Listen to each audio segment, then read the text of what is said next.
Okay, so we're back. This is the part two of a breakdown into Astartes. It's going to be where I talk about things that I see, and also try to go into a little bit of the lore. Now, somebody commented. I can't remember exactly who. I didn't check my comments. I'm sorry.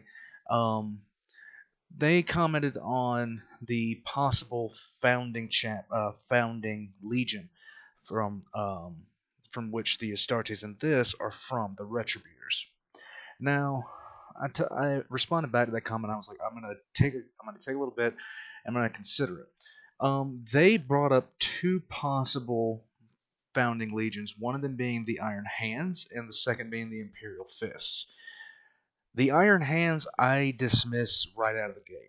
There's there's two reasons for this. One, the Iron Hands are a lot more likely to replace body parts with mechanical components, and you'd be able to kind of notice that with the with just some basic things about them. But the biggest thing that separates them is the mission that they're on. Now, the Iron Hands are Space Marines first and foremost, and they're stellar at it. As far as um, just sheer ability, if you're looking at a planetary assault, if you're looking at anything of that nature, they're your go-to chapter. If you were going to sit there and say, hey, I want this legion to take this objective, they would be one of the ones that you'd call on first. They're very pragmatic. They're very good at what they do. But fleet operations, not exactly their forte. Now, if I were to look at the Imperial Fist, on the other hand, you can automatically count out the White Scars. You can automatically count them out. These guys are not Jagatai Khan's kids. They're just not. Um, and the reasons for that are obvious to people that know 40k, but to people that don't, Jagatai Khan, his whole thing was speed. All of his successor chapters are addicted to speed, and these guys, especially in this part, you're gonna see they don't go out of their way to go fast. They're literally taking their time. Also, you can count out the Ultramarines, simply because there's not a big toilet seat covering everything they have. Raven Guard, I was leaning toward Raven Guard seriously. I was honestly contemplating Raven Guard, but at the same time, the tactics they employ when they're actually boarding the ship, the Raven Guard would have done things in a much different fashion. Um, if you're looking at the Raven Guard and the way they do things, or the way the successor chapters do things, and if you don't know what a successor chapter is, it's basically a split off from one of the 9 legions that remain loyal during a period called the Horus Heresy. Um, so the Raven Guard are most of them are focused on stealth, reconnaissance, things of that nature, and that is in no way, shape, or form what these guys do. So we're left with a couple of different options. Ultramarines, no. The Ultramarines would have a different approach to this as well. Jakate Khan, no. The White Scars will be a definite no-go on this. So we're left with a couple of chapters, a couple of legions. One of which being the Salamanders, and the Salamanders are, I see no heavy flamers. And typically, if you're thinking about a Salamander, you're thinking about a lot of hugs, a lot of, a lot of calling people friend, and a lot of fire. And there is no fire in this entire series that I've noticed yet. So, salamanders are out. Any successor chapter is out. Um, and it comes down to a decision where it's not the White Scars, it's not the Ultramarines, it's not the Iron Hands, it's not the Raven Guard, it's definitely not the Dark Angels because they're too busy looking for the goddamn Fallen. It comes down to a simple thing. We know, if you've paid attention to 40k, you know that the Imperial Fists are insanely rigid, insanely good at what they do, and their main thing is, while their main thing is fortification, this is also the legion that spawned the Black Templars. And when I was sitting there thinking about it today, I was sitting there thinking these guys remind me in mannerism and style of the Black Templars, with the exception of one thing. The Black Templars love to go in up close and personal and make sure they know that you disapprove, that you know that they disapprove of your actions by taking a rather heavy piece of metal and either stabbing you repeatedly with it or beating you repeatedly with it. That's how the Black Templars do their business, all the while screaming heretic. Um, these guys, their approach to warfare reminds me mostly of that, with the exception of their seeming preference for ranged warfare. They in this, you do not see them out there with any kind of advanced melee weapons. Power swords are out. There's no thunder hammers, no nothing like that. No power weapons whatsoever. They seem to be a very, very straight up and down um, set, from the squad leader to everybody in that squad. They're all carrying, it looks like Manticore pattern bolt guns, which is a variation of the Godwin style of bolt guns. It seems to be more compact, and I actually was reading up on them, and that's what they carry. They also carry a bolt pistol strapped to that's mag locked to their side. And what is a mag lock? Simply put, part of their armor is magnetized, so they can put a sidearm or their main ornament to it, and it'll stick, so it'll freeze up their hands. And all of them that I've seen so far have the Space Marine combat blade. Now, a Space Marine knife would be basically the size of a fucking claymore. So, take that knife as you will. The knife is about the size of probably a long sword to anybody else, but to them it's a knife. Okay, so why do I think it's Imperial? Why do I think they're Imperial Fist successor chapter? Couple of different reasons, and I actually had this confirmed by taking a look at some other things, but I was already leaning towards the Fist. Their iconography, first off, it is the wings of the Aquila with a skull and fingers coming over the skull to grip it. That was the first thing. Now, you could also say that's Iron Hands, but as I said before, the Iron Hands are a lot more mechanically inclined. So with that on the insignia, that would rule out pretty much every other chapter except for the Iron Hands and the Imperial Fist.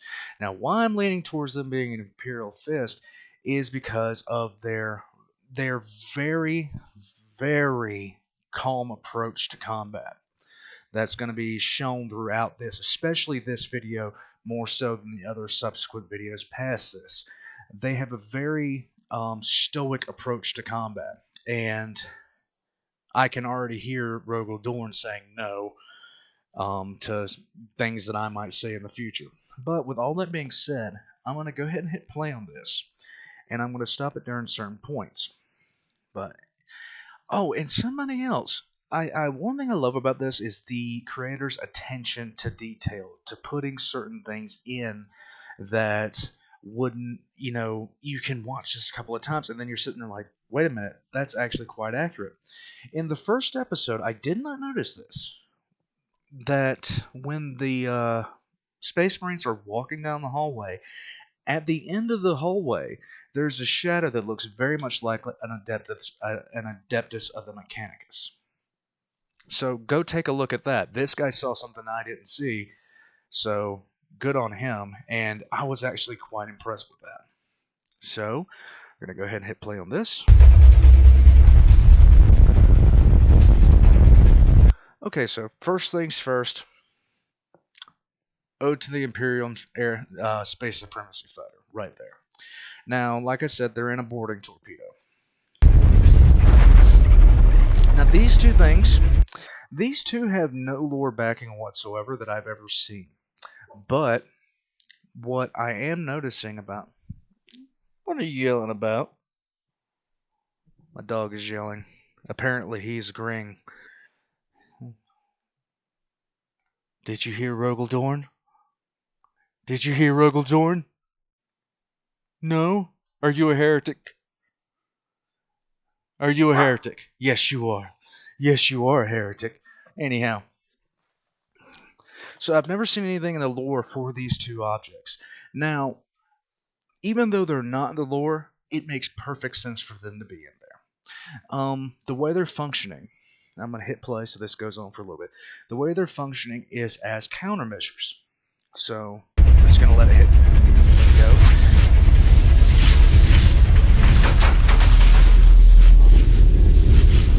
It's just one of those things that makes perfect sense for it to be something that would happen.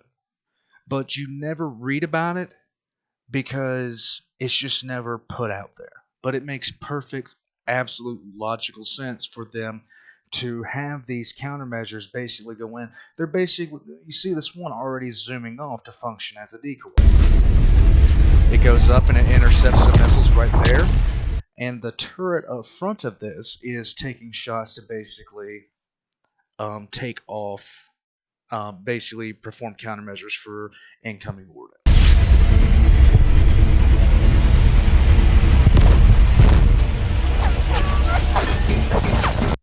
Okay, so there's something I love about this. Now, first and foremost, one thing you have to understand about an Astartes boarding torpedo is that it's carrying the payload it carries is not in the damage it's going to do to the vessel. The payload it carries is in the Space Marines inside that are literally going to take over the vessel. So they're not looking to create a lot of damage here. They're looking to pierce into the hull. Now, that being said, with this, one thing you have to understand is vessels in 40K move a lot faster than contemporaries in other sci-fi universes. And essentially, this thing's moving at a fraction of the speed of light. It's moving very fast, and it's obvious it's moving very fast.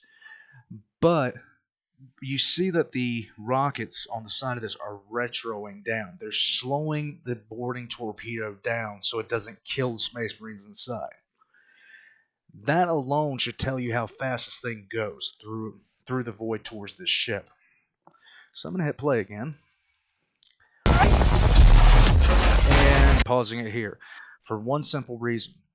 Now, the way a boarding torpedo works is it has the payload of Space Marines inside. They're locked into place. They are situated to be immediately deployed upon this thing going out.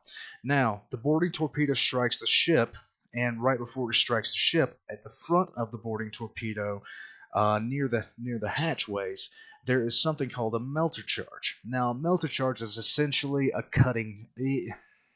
It's an argon cutting torch on crack. Basically, it's designed. It comes now. If you're into the lore, you hear about this kind of charge all the time. It's a thermo charge, and it's designed to bore through pretty much anything. So that's what this is doing right now. It's essentially melting the area in front of it so fast that the boarding torpedo can literally pierce through the hull of the ship and get several decks in. Moving on. Now, when the boarding torpedo stops, and this is supported from Horus Heresy books and pretty much any other book that details what goes on, when the boarding torpedo stops, to secure it into the vessel so it doesn't blow right back out from the vacuum, and to, even though they're in their own environmental suits, what will happen is out of the sides and the top and the bottom of the boarding torpedo, a sort of foam will deploy and automatically seal itself, but basically create a patch from where the torpedo went in. What happened behind the torpedo, they don't care about. But where the Space Marines are actually going to go out of the torpedo, that must be sealed. So the foam deploys and becomes rigid in a matter of seconds. It's basically like I thought I'd come up with a witty analogy, but I lost it.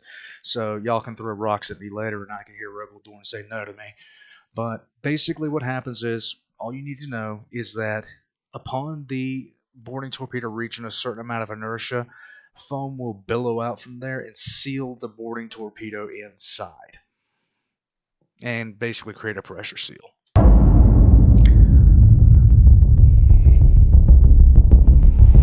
Okay, I'm pausing it here. Now, these are not Imperial Army soldiers, it doesn't seem to be. If they are, it fools me. Now, they don't seem to. They seem. There's one thing you're going to notice about this. They're not prepared for what's happening. They are not prepared to fight Space Marines. The reason being, there's a variety of weapons on display here. Most of them are anti-infantry. But when you have Astartes that you're fighting, you're not fighting infantry. You're essentially fighting armored tanks that have two legs. So a lot of these guys have there's a large variety of weapons, from regular las guns, which is essentially a laser gun which shoots, which when it hits delivers a massive amount of thermal energy. There's also weapons called stubbers, which a stubber is any gun that we could currently consider in like the military. Um, a stubber would be on a semi-automatic rifle, a um, a pistol, things of that nature, something that delivers an actual a metal projectile. But none of this is going to be actually able to do anything to the armor of the Space Marines. Now, as far as what they have, they are actually fairly well equipped for a shipboard crew. It seems that if they were dealing with anything but Astartes, they would be able to put up a fair amount of resistance. It seems like they have combat helmets. The armor they're wearing um, is not the traditional flak armor, but it does appear to be flak. They're wearing shoulder guards and pauldrons. It seems like they have pretty good protection, but it's nothing. It's not going to help against what kind of weaponry that just boarded their ship. Now, if you remember from the last time, I talked about the weaponry these guys employ. So, I'm gonna hit play here.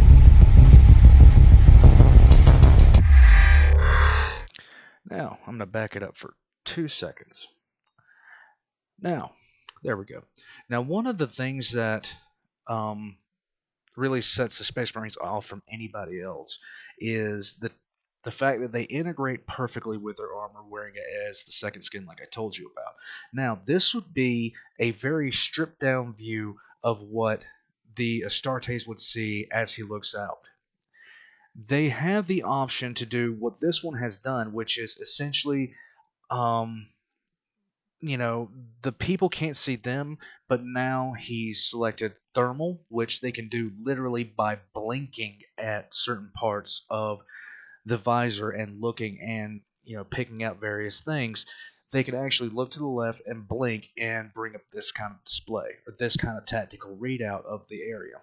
Now, how are they able to do this? It's all in the armor. It's all in the training they receive. It's all in how the mission parameters for what they're going to be doing. But now they've,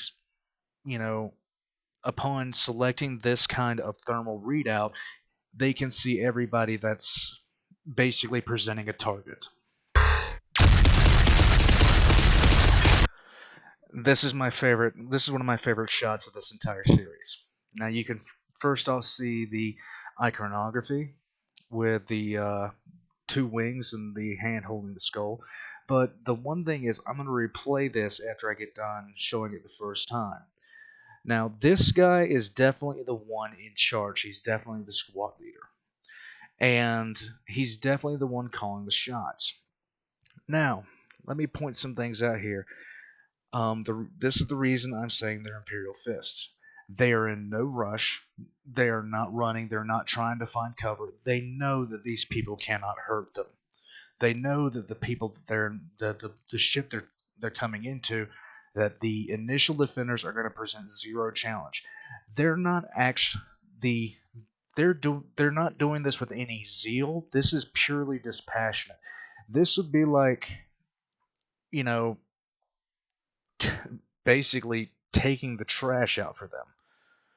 And watch very carefully the tracer fire from their weapons, because they're not shooting wildly, they're not shooting, all over the place.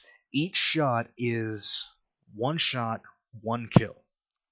Very, very reserved method of warfare here.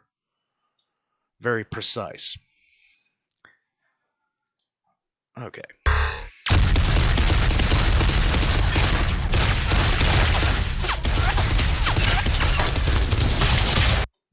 Now, that was a really good pause. So, this is the damage that you can expect to see from a bolt gun. One, that guy in the foreground, like right in our face, he just had his entire shoulder blown off, and the poor bastard next to him was blown completely in half. And the reason for that is because the way the bolt gun's ammunition is designed to pierce and then detonate. Now, sometimes it doesn't detonate, sometimes it just goes right through, but you're still talking about something moving close to the speed of sound, and in some cases past the speed of sound, that is about the size of a can of Red Bull. It's going to cause catastrophic damage to humans. Bye. Now, you notice that they never stopped walking the entire time. The squad leader and a couple of others just did not stop walking. They just literally walked into that place, clearing it out. They are in no rush because they don't have to be.